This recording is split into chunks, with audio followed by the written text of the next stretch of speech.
بسم اللہ الرحمن الرحیم۔ ایک ملک کا بادشاہ بہت رحم دل اور نیک تھا، رعایا کے حق میں بہت اچھا تھا۔ چنانچہ تمام رعایا اس سے محبت کرتی تھیں اور اسے خوب دعائیں دیتی تھیں۔ اسی ملک کی ایک دور دراز گاؤں میں ایک کسان رہتا تھا جس کی یہ خواہش تھی کہ اپنے نیک دل بادشاہ کی زیارت کرے اور اسے کوئی تحفہ دے۔ اس نے اپنی بیوی سے مشورہ کیا کہ میں بادشاہ کو ملنے کے لیے جانا چاہتا ہوں اور میری خواہش ہے میں اسے کوئی تحفہ بھی دوں، تو تم مجھے کوئی مشورہ دو کہ میں بادشاہ کے لیے کیا تحفہ لے کر جاؤں۔ بیوی نے کچھ دیر سوچا اور کہا کہ بادشاہ کے پاس تو ہر چیز ہوگی، ہم اسے کیا تحفہ دے سکتے ہیں؟ ہاں، میرا ایک مشورہ ہے۔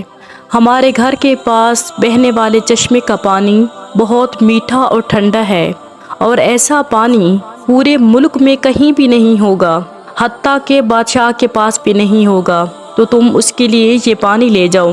کسان کو یہ تجویز بہت پسند آئی اور اس نے اپنے چشمے سے پانی کے 2 گھڑے بھرے اور اپنے گدھے پر لاد کر بادشاہ سے ملاقات کے لیے روانہ ہو گیا۔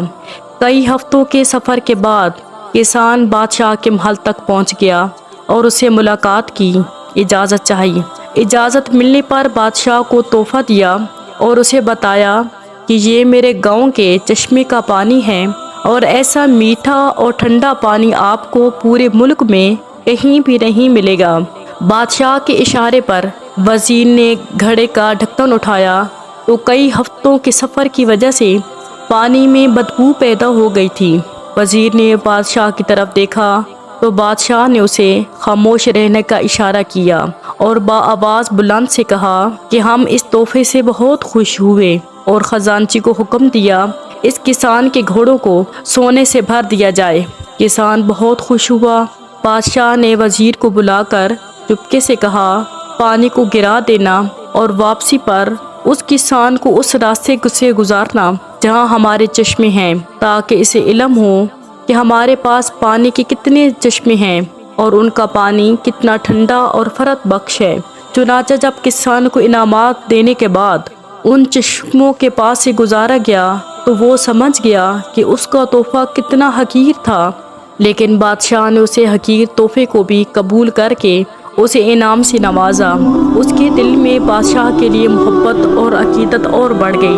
تو دوستو، ہماری عبادات کا بھی یہی حال ہے۔ ہم جو ٹوٹی پھوٹی عبادت کرتے ہیں تو ہم اسے بہت اچھا سمجھتے ہیں اور اپنے مالک کے حضور پیش کرتے ہیں۔